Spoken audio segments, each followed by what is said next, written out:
Everyone welcome to study word classes. So friends, आज हम लोग सीडीपी पैडागोजी के क्वेश्चन डिस्कस करेंगे और ये जो क्वेश्चन है ये पेपर 2 के हैं। ठीक है, ये ध्यान रखिएगा। तो आज के क्वेश्चन जो है वो बहुत ज़्यादा इंपॉर्टेंट होने वाले हैं। ये आपके पेपर 1 में भी हेल्प करेंगे और पेपर 2 में तो मोस्टली करेंगे ही, क्योंकि पेपर 2 का ही ये जो है पेपर है। तो चलिए फिर आज की क्लास को कंटिन्यू करते हैं। आज हम लोग सीडीपी पैडागोजी के क्वेश्चन डिस्कस करने वाले हैं। ये क्लास डेली आपको 3 बजे मिलती है, तो आप इसको डेली ज्वाइन कर सकते हो। प्ले लिस्ट बनाई हुई है, आपको सारी क्लासेस मिल जाएंगी, तो आप लोग जो है ज्वाइन करिएगा। साथ ही 5 बजे भी क्लास आपको मिलेगी, जिसमें हम लोग जो है सोशल साइंस पेपर 2 के लिए डिस्कस करेंगे। तो चलिए फिर आज की क्लास को कंटिन्यू करते हैं। आज का पहला क्वेश्चन है, जिसमें पूछा गया है, चैनल पर पहली बार आए हो तो प्लीज़ वीडियो को लाइक करके चैनल को भी सब्सक्राइब कर लीजिएगा, सो दैट टीचिंग से रिलेटेड आपको सारी ऑफिशियल अपडेट टाइम से मिल जाती है। तो आज का पहला क्वेश्चन है, जिसमें पूछा गया है कि किस स्तर पर बच्चे नियमों के साथ खेलों में भाग लेने में सक्षम होते हैं। देखिए, आपको सारी फ्री क्लासेस मिल रही हैं और साथ ही जो है टेलीग्राम चैनल का लिंक आपको डिस्क्रिप्शन में मिल जाएगा, वहाँ से ज्वाइन हो जाइएगा। वहाँ पर आपको सारी इंपॉर्टेंट पीडीएफ और साथ ही प्रीवियस के क्वेश्चन जितने भी हैं वहाँ पर आपको मिल जाएंगे। ठीक है, तो आप लोग जो है चैनल के साथ भी जुड़ जाइएगा। यहाँ पर कहा है कि किस स्तर पर बच्चे नियमों के साथ खेलों में भाग लेने में सक्षम हो जाते हैं, यानी बच्चे कौन सी एज में होते हैं जब बच्चे खेलों के नियम जो हैं उनको जो है यानी उनको यानी फॉलो करते हुए खेलों में भाग लेना वो शुरू कर देते हैं। उनके एथलेटिक क्षमताओं का विकास होता है और तार्किक विचार प्रक्रिया भी बढ़ जाती है, यानी तर्क वितर्क करने की जो क्षमता है वो डेवलप होने लगती है। हालाँकि यह ठोस अनुभवों तक ही जो है सीमित होती है। ठीक है? यानी जो ठोस अनुभव होते हैं, उन्हीं तक जो है सीमित होती है। यानी बच्चों के सामने जो वस्तुएँ हैं, उनके बारे में तो वो तर्क-वितर्क कर लेते हैं, लेकिन जो उनके सामने वस्तु नहीं है, वो उनके बारे में तर्क-वितर्क नहीं कर पाते हैं। जैसे कि अगर बच्चे ने ताजमहल को देखा, यानी वो वहाँ पे गया और उसने ताजमहल को देखा, तो उसके बारे में वो कल्पनाएँ कर लेगा थोड़ी बहुत, उल्टी-सीधी अपने दिमाग में थॉट चला लेगा। लेकिन अगर उसने ताजमहल को कभी देखा नहीं है, एक बार कभी देख लिया और फिर उसने बहुत टाइम तक नहीं देखा, तो वो उसके बारे में कल्पनाएँ नहीं कर पाता है। यानी बच्चे जो होते हैं इस अवस्था में जो उनके सामने वस्तुएँ हैं, वो उनके बारे में तर्क-वितर्क कर पा रहे होते हैं। तो पहला है बचपन। तो बचपन आपका नहीं होगा, क्योंकि बचपन बहुत ही छोटे बच्चे होते हैं। मध्य बचपन या किशोरावस्था या फिर शैशवावस्था। तो यहाँ पर जो राइट आंसर होगा वो आपका मिडिल जो है चाइल्डहुड हो जाएगा, यानी कि यहाँ पर राइट आंसर जो होगा वो आपका सेकंड ऑप्शन होगा। ठीक है, इसमें बच्चा क्या होता है, क्योंकि इसकी उम्र होती है 2 से 6 वर्ष के अबव रहती है। इसमें बच्चा तर्क वितर्क थोड़े बहुत करना स्टार्ट करता है और साथ ही वो नियमों के साथ खेलों में भाग लेना भी शुरू कर देता है। राइट आंसर जो होगा वो आपका फर्स्ट ऑप्शन होगा। देखिए, इन्फेंसी में बहुत ही छोटा होता है, क्योंकि 0 से 2 वर्ष की उम्र होती है। उसमें बच्चा कोई तर्क वितर्क नहीं करता है और ना ही कोई खेल में जो है नियमों को फॉलो करने लगता है। अर्ली चाइल्डहुड बहुत ही यानी 2 से आपका 3 साल या 4 साल का रहता है। मध्य में क्या होता है कि बच्चा जो है 4 से 6 या 7 साल का होता है, तो उसमें जो है वो नियमों को समझना शुरू कर देता है। बाकी जो है एडोलेसेंस तो 18 साल आप जानते ही हैं, वो तो बहुत ही ज़्यादा हाई हो जाएगा। तो यहाँ पर जो राइट आंसर होगा वो आपका सेकंड ऑप्शन सही हो जाएगा। अगले क्वेश्चन पे चलते हैं। अगला है क्वेश्चन नंबर सेकंड, अदर्शन और रीजन का क्वेश्चन पूछा गया है। इसमें आदर्शन में कहा है कि कुछ संस्कृतियों से में पहले मानसिक धर्म का आना उत्साह के साथ मनाया जाता है, जबकि अन्य संस्कृतियों में इसे गुप्त रखा जाता है। जी हाँ, बिल्कुल सही है। कहीं कहीं पर इसको जो है एक उत्साह के रूप में मनाते हैं, लेकिन कहीं कहीं पर इसको गुप्त रखा जाता है, ज़्यादा ओपन नहीं किया जाता है। इनफैक्ट कहीं कहीं पर भी तो जो किचन वगैरह है वहाँ पर भी पाबंदी लगी होती है कि जो है महिलाएं नहीं जा सकती हैं। ठीक है, तो ये बात सही है, क्योंकि सबकी अपनी संस्कृत है और अपना अपना कल्चर है। तर्क दिया गया कि बच्चों के लिए बचपन के अनुभव उनके सामाजिक सांस्कृतिक संदर्भों के आधार पर अलग जो है तरह से होते हैं।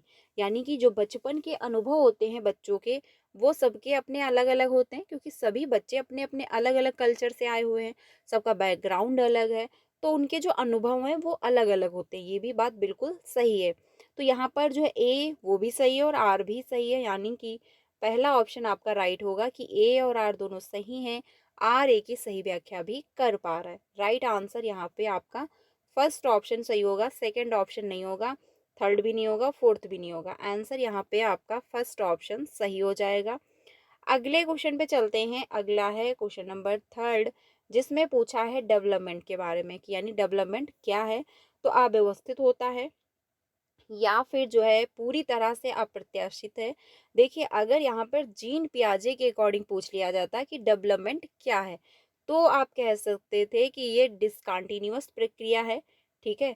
लेकिन जो है यहाँ पर बात हुई है कि ओनली डेवलपमेंट क्या है, तो अव्यवस्थित नहीं है, पूरी तरह से अप्रत्याशित है नहीं, एक आयामी है या फिर एक गतिशील है। जी हाँ, ये डायनेमिक है, क्योंकि डेवलपमेंट तभी होगा जब आप में परिवर्तन होगा, जब आप में गतिशीलता होगी, यानी डायनेमिक होती है। जब आप कुछ सीखोगे तो आप में परिवर्तन होगा, और परिवर्तन जो होता है वही डेवलपमेंट कहलाता है। यहाँ पर सेकंड यानी फोर ऑप्शन आपका सही होगा, क्योंकि जब डेवलपमेंट होगा तभी आपकी प्रोग्रेस होगी, अब तभी आपकी लर्निंग बेहतर हो रही होगी। तो यहाँ पर राइट आंसर फोर्थ ऑप्शन आपका सही हो जाएगा। नेक्स्ट पे चलते हैं। कभी कभी पूछ लेता है कि डेवलपमेंट यानी कि जो डेवलपमेंट है वो अकॉर्डिंग टू पियाजे के द्वारा जो है डेवलपमेंट डिसकंटिन्यूअस है या फिर कंटिन्यूअस प्रक्रिया है।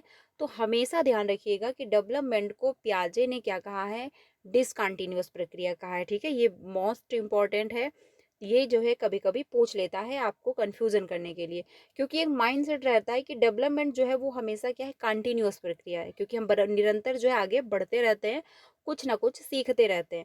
लेकिन पियाजे ने जो है कहा कि डेवलपमेंट क्या है, डिसकंटिन्यूअस है, क्योंकि उन्होंने स्टेजों में डिवाइड किया। उनका ये मानना था कि डेवलपमेंट जो है अगर बच्चा इतनी स्टेज पर पहुंचा है तो उसका इतना डेवलपमेंट हो चुका होगा, ठीक है। तो ये ध्यान रखिएगा। अगला है क्वेश्चन नंबर फोर, जिसमें पूछा गया है विकास के शीर्षगामी सिद्धांत में कहा गया है कि विकास किस प्रकार आगे जो है बढ़ता है। यानी कि यहाँ पर बात हुई है सेफेलोकॉर्डल प्रिंसिपल, यानी कि सेफेलोकॉर्डल प्रिंसिपल जो है उसमें विकास किस प्रकार जो है आगे बढ़ रहा होता है क्वेश्चन नंबर फोर में। तो सिर से पैर की ओर होता है, या फिर पैर से सिर की ओर होता है, या फिर केंद्र से छोर की ओर होता है, या फिर बाह्य से केंद्र की तरफ होता है। तो देखिए, अगर यहाँ पर प्रोक्सिमो डिस्टल डेवलपमेंट होता तब तो यहाँ पर थर्ड ऑप्शन आपका सही हो जाता। लेकिन यहाँ पर बात हुई है सेफेलोकॉर्डल प्रिंसिपल की, यानी कि जो डेवलपमेंट हो रहा होगा वो आपका सिर से पैर की तरफ जाएगा। यानी बच्चा पहले अपना सिर संभालना सीखेगा, फिर वो अपनी गर्दन संभालना सीखेगा, ठीक है। फिर उसके कंधों पर जोर आएगा, फिर उसकी कमर पर जोर आएगा, फिर वो बैठना सीखेगा, फिर वो खड़े होना, फिर चलना, फिर दौड़ना। यानी बच्चे का जो डेवलपमेंट है वो सिर से पैर की तरफ जा रहा है। लेकिन यहीं पर अगर प्रॉक्सिमो डिस्टल डेवलपमेंट पूछता तो वहां पर केंद्र से बाहर की ओर होता है, ठीक है। ये ध्यान रखिएगा, केंद्र से बाहर की ओर डेवलपमेंट होगा। तो यहाँ पर राइट आंसर जो है वो आपका फर्स्ट ऑप्शन होगा, कि जो डेवलपमेंट होता है शीर्षगामी सिद्धांत के अकॉर्डिंग वो सिर से पैर की तरफ होगा। यानी पहले आपका जो है आप गर्दन संभालना सीखते हैं, आपने देखा होगा छोटा बच्चा होता है सबसे पहले वो अपना सर संभालना सीखता है, ठीक है। फिर उसके कंधों पर जोर आता है, फिर कमर पे जोर जाता है, फिर पैरों पे आता है जोर, फिर बच्चा क्या है धीरे धीरे बैठना सीखता है, फिर धीरे धीरे घिसड़ के चलता है, फिर जो है वो खड़े होना सीखता है, फिर चलना, फिर दौड़ना। जो ये डेवलपमेंट है ये सिर से पैर की तरफ जा रहा होता है। राइट आंसर जो होगा वो यहाँ पर फर्स्ट ऑप्शन सही हो जाएगा। अगले क्वेश्चन पे देख चलते हैं। देखिए, ये ध्यान रखिएगा कि जो है कंफ्यूजन के लिए यहाँ पर आप देख सकते हो पैर से सिर की तरफ भी बोला है। अब यहाँ पर अगर आप ध्यान नहीं दोगे, अगर आपका कॉन्सेप्ट बिल्कुल क्लियर नहीं होगा तो यहाँ पर कंफ्यूजन हो जाएगी। तो इसीलिए हर एक कॉन्सेप्ट को बहुत अच्छे से समझिएगा। डेवलपमेंट शीर्षगामी सिद्धांत पूछा है तो सिर से पैर की तरफ जाएगा। अगर प्रॉक्सिमो डिस्टल डेवलपमेंट पूछा है तो केंद्र से बाही की तरफ जाएगा, ठीक है। यानी कि बाहर से केंद्र की तरफ नहीं होगा। तो ये ध्यान रखिएगा, कॉन्सेप्ट बिल्कुल क्लियर होने चाहिए। अगले क्वेश्चन पे चलते हैं। अगला है question number five. Question number जो फाइव है आदर्शन और रीजन का, ये भी क्वेश्चन पूछा गया है। किशोरों पर जो है फिल्मों और विज्ञापनों का बड़ा प्रभाव पड़ता है, वह उनके व्यवहार व मूल्य भी उससे प्रभावित होते हैं, जो कि आज की डेट में देखा जाए तो 100% बिल्कुल सही है। आज की डेट में 99% जो लोग हैं, 1% ऐसे लोग होंगे जो काफ़ी बुजुर्ग होंगे जो सोशल मीडिया पर डिपेंड नहीं है। बाकी 99% देखा जाए तो हर एक व्यक्ति जो है आजकल सोशल मीडिया पर ही डिपेंड है। लोगों का जो बातचीत करने का तरीका है, जो जो पहनावा है, खान पीन है, बात करने का तरीका, व्यवहार है, संस्कृत है, जो त्योहार मतलब जो से त्योहार हैं वो सब हम कहाँ से सीख रहे हैं? सोशल मीडिया के ही थ्रू सीख रहे हैं। और आजकल जो हम लोगों का सोशलाइजेशन हो रहा है लोगों का, वो सोशल मीडिया के ही थ्रू हो रहा है, क्योंकि हम ज़्यादा कनेक्ट किससे हो रहे हैं? सोशल मीडिया से, और जिसका प्रभाव हम पर ज़्यादा देखने को पड़ रहा मिल रहा है। तो इसी वजह से आज की डेट में देखा जाए तो जो सोशलाइजेशन हो रहा है वो जो जिसका हम पर ज़्यादा प्रभाव देखने को मिल रहा है वो सोशल मीडिया का ही है। तो ये बात बिल्कुल सही है। तर्क दिया गया कि मीडिया किशोरों के समाजीकरण की एक शक्तिशाली द्वितीय संस्था है। ये भी बात सही है कि जो सोशल मीडिया है वो फर्स्ट एजेंसी नहीं है बल्कि सेकंड एजेंसी है, लेकिन सोशलाइजेशन यानी समाजीकरण की जो है एक शक्तिशाली संस्था है, ये बात भी बिल्कुल सही है। क्योंकि देखिए यहाँ पर किशोरों की ही बात नहीं होगी, हर एक व्यक्ति की बात होगी, क्योंकि सब पर देखा जाए तो सोशल मीडिया का प्रभाव ज़्यादा देखने को मिल रहा है। हर एक व्यक्ति जो है आजकल सोशल मीडिया से ज़्यादा जुड़ा हुआ है, वो छोटा-सा भी कुछ अगर कर रहा है तो भी उसकी पिक्चर वो सोशल मीडिया पर अपलोड कर रहा है। हर एक अपडेट हम लोग सोशल मीडिया से ले रहे हैं, ठीक है? तो सोशल मीडिया का जो देखा जाए तो सोशलाइज़ेशन आज की डेट में काफ़ी ज़्यादा प्रभावित है, क्योंकि डिपेंड करता है हम सोशल मीडिया को कैसे प्रयोग कर रहे हैं। और उसी प्रकार से हमारी थिंकिंग, बातचीत करने का तरीका, हमारा रहन-सहन, पहनावा, वो सब डिपेंड हो रहा है। तो आज की डेट में जो सोशलाइज़ेशन है वो ज़्यादातर सोशल मीडिया के ही थ्रू हो रहा है। तो ये दोनों बातें बिल्कुल सही हैं, और यहाँ पर राइट आंसर आपका फर्स्ट ऑप्शन बिल्कुल सही हो जाएगा कि ए और आर दोनों सही हैं और आर ए की सही व्याख्या भी कर पा रहा है, ठीक है? देखिए सोशल मीडिया देखा जाए तो गलत भी है और सही भी है। वो डिपेंड करता है हम किस प्रकार उसको प्रयोग कर रहे हैं, ठीक है? अगर हम अच्छे पढ़ाई के लिए प्रयोग कर रहे हैं, अच्छी नॉलेज के लिए प्रयोग कर रहे हैं तो बेस्ट है। बाकी अगर हम कुछ ऐसी वीडियोज़ देख रहे हैं जो कि हमको सही नहीं है हमारे लिए, या फिर जो है हमारे माइंडसेट के लिए भी सही नहीं है, तो वो उसका प्रभाव नकारात्मक पड़ेगा। तो सोशल मीडिया गलत नहीं है, हम कैसे उसका प्रयोग कर रहे हैं ये डिपेंड करता है, ठीक है, डेवलपमेंट पे। तो यहाँ पर राइट आंसर आपका फर्स्ट ऑप्शन सही हो जाएगा। अगले क्वेश्चन पे चलते हैं। अगला है क्वेश्चन नंबर 6। रमेश को अपने मित्र का जो है पेन बहुत आकर्षित लगता है, ठीक है, यानी अब जो फ्रेंड है उसका पेन बहुत अच्छा लग रहा है। वह जो है उसे चुराने का जो है विचार करता है, परंतु वह उसे नहीं चुराता, क्योंकि यदि उसके जो है अभिभावकों को पता चलेगा तो वे उसे जो है बुरा बालक कहेंगे। कोहल वर्ग के अनुसार रमेश नैतिक विकास के किस चरण में है? यानी जो रमेश है उसको अपने फ्रेंड का जो पेन है वो बहुत अच्छा लग रहा है, वो चाहता भी है कि इसको चुरा लें हम, लेकिन वो नहीं चुरा रहा है। वो ये सोच रहा है कि अगर मेरे पेरेंट्स को पता चला, तो वो कहेंगे कि तुम अच्छे बच्चे नहीं हो। तो इस वजह से वो पेन को नहीं चुरा पा रहा है। अब कोहलबर्ग के अनुसार बच्चा कौन से स्तर पर है? कोहलबर्ग की जो थ्योरी है वो मॉरल डेवलपमेंट पर आधारित है, यानी कि बच्चा नैतिक दुविधा में होता है। क्या सही और क्या गलत में बच्चा फ़र्क करता रहता है, और अपने एज के अकॉर्डिंग वो जो है तर्क देता है कि क्या सही है और क्या गलत है। तो यहाँ पर बच्चा कौन से स्टेज पर है ये आपको बताना है।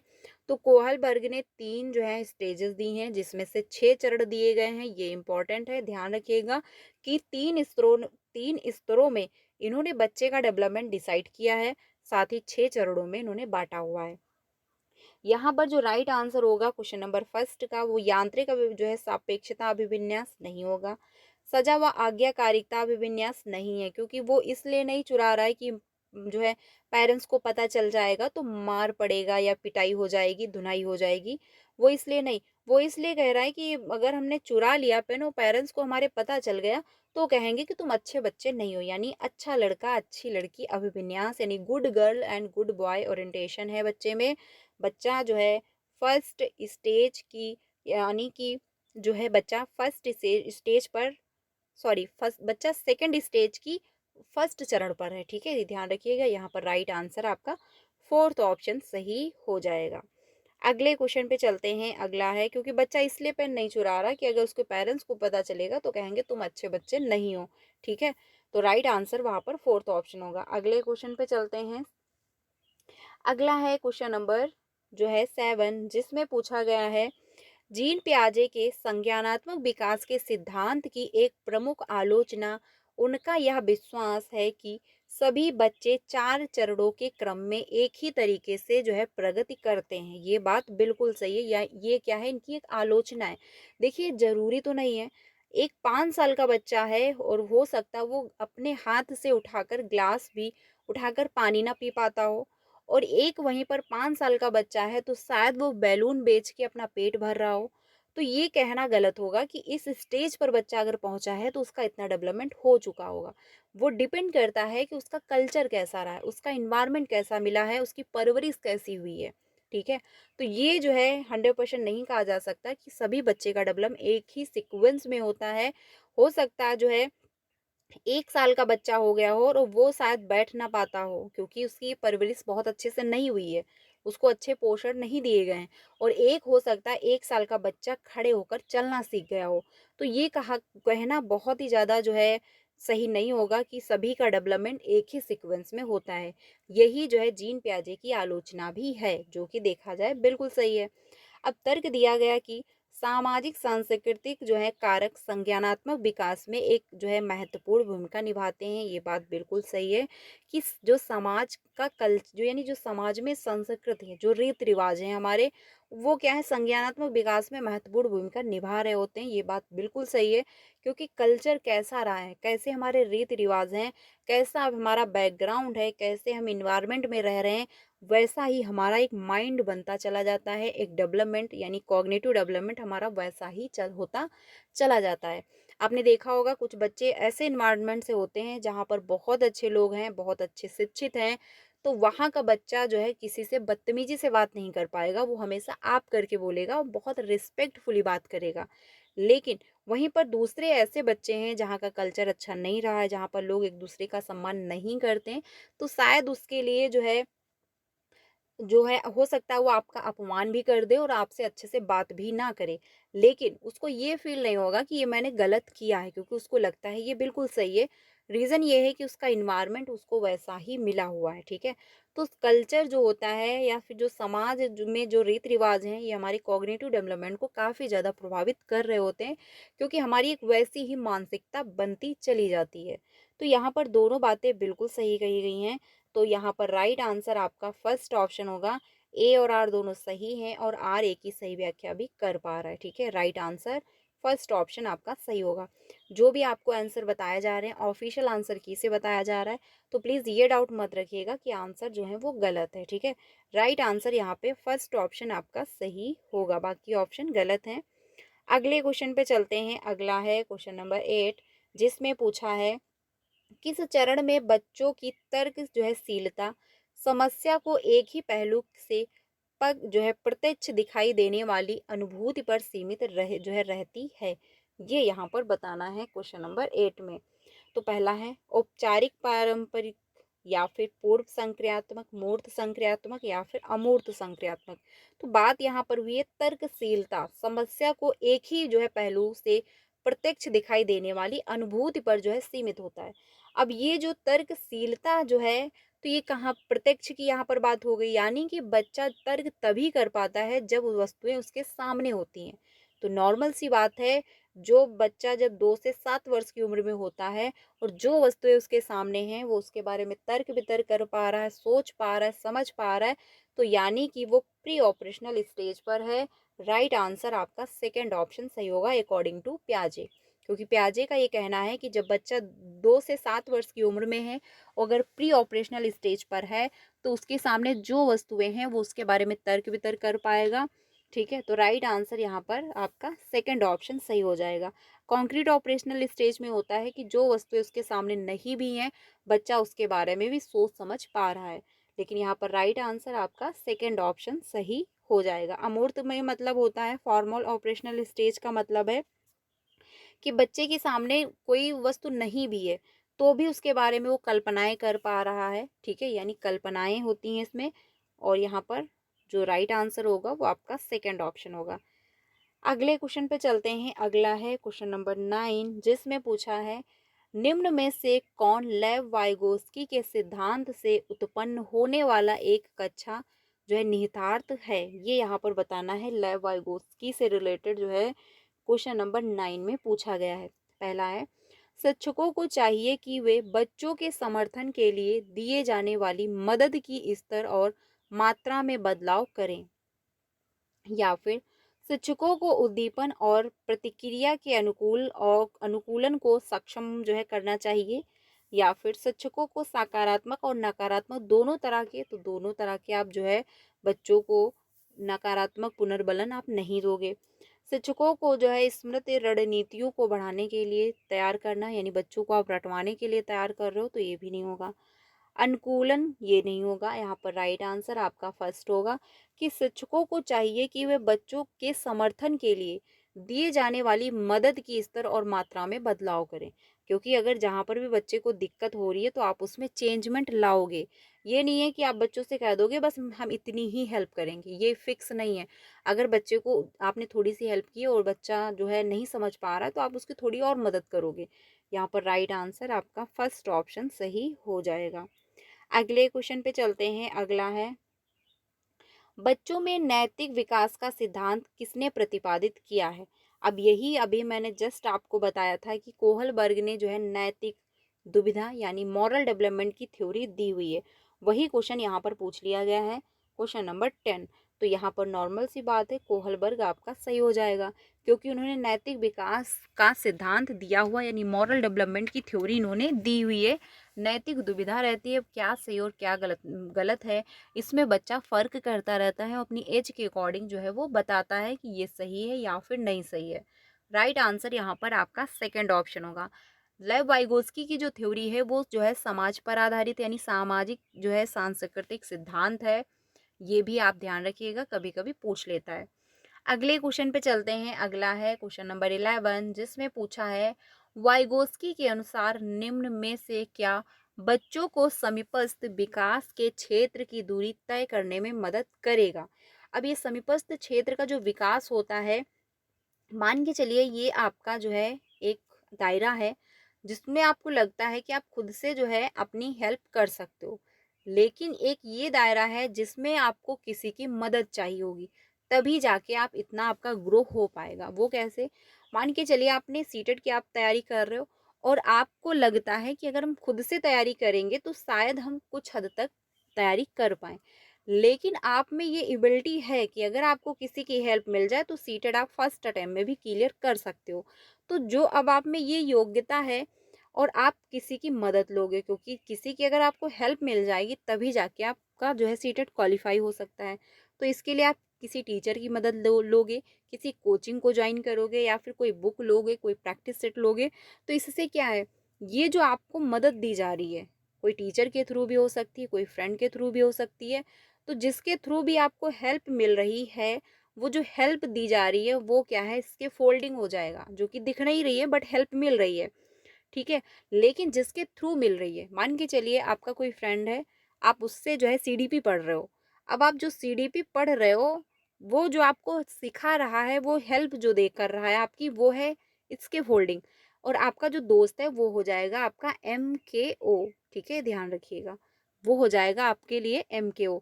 तो यहाँ पर जो मदद दी जा रही है वो क्या है, तो नॉर्मल सी बात है, वो इसके फोल्डिंग है। राइट आंसर यहाँ पर आपका पाढ़ होगा, यानी इसके फोल्डिंग हो जाएगा। अनुकूलन नहीं होगा, पूरा पूर्वाभ्यास ये भी नहीं होगा, निष्क्रिय अनुसरण ये भी नहीं होगा। यहाँ पर राइट आंसर आपका फर्स्ट ऑप्शन सही होगा, क्योंकि जो मदद दी जा रही है वही आपका इसके फोल्डिंग कहलाएगा, यानी टेम्परेरी हेल्प दे रहे हो आप। अब आपका जो फ्रेंड है जिससे आप सीडीपी पढ़ रहे हो, तो आप उससे हमेशा तो नहीं पढ़ते रहोगे। आपको जहाँ पर भी दिक्कत हुई आपने अपनी फ्रेंड की हेल्प ली और उसके बाद आपने एग्जाम दिया, आपका क्रैक हो गया, अब उसके बाद तो आप उससे नहीं पढ़ोगे ना।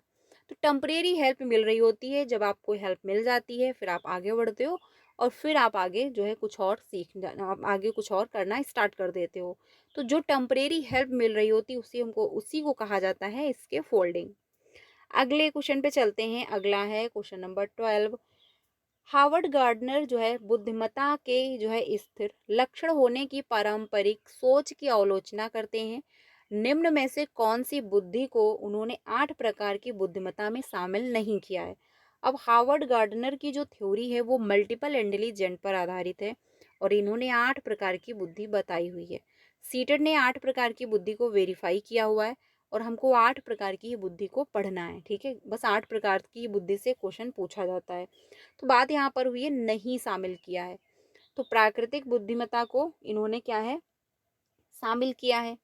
सृजनात्मक बुद्धिमत्ता को या फिर भाषाई बुद्धिमत्ता को तो इन्होंने शामिल किया है। म्यूजिकल इंटेलिजेंट इसको भी इन्होंने शामिल किया है, लेकिन सृजनात्मक बुद्धिमत्ता को शामिल नहीं किया है इन्होंने। तो यहाँ पर राइट आंसर आपका सेकंड ऑप्शन हो जाएगा।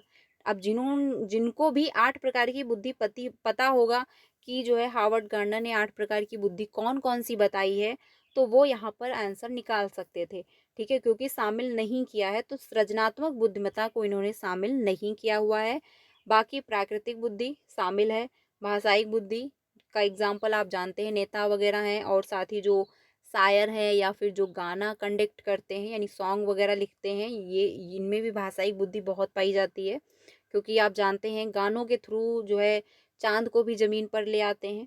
संगीतमय जो है बुद्धि यानी संगीतात्मक बुद्धि जो होती है वो जो डांसर होते हैं या फिर जो सिंगर हैं उनमें पाई जाती है। तो यहाँ पर जो नहीं है वो आपका सेकंड ऑप्शन सही हो जाएगा। इसको हम थ्योरी में बहुत अच्छे से डिस्कस करेंगे। अगले क्वेश्चन पे चलते हैं। अगला है, निम्न में से कौन सा प्रश्न बच्चों के जो है विवेचनात्मक चिंतन को बढ़ावा देगा? यहाँ पर बताना है, यानी कि क्रिटिकल थिंकिंग को डेवलप करेगा, बच्चा तर्क वितर्क करने के लिए मजबूर होगा।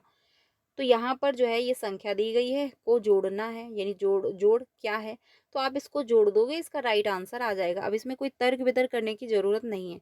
5 बच्चे सॉल्व करेंगे तो भी आंसर वही है, 10 बच्चे सॉल्व करेंगे या फिर 6 बच्चे सॉल्व करेंगे तो भी आंसर वही है।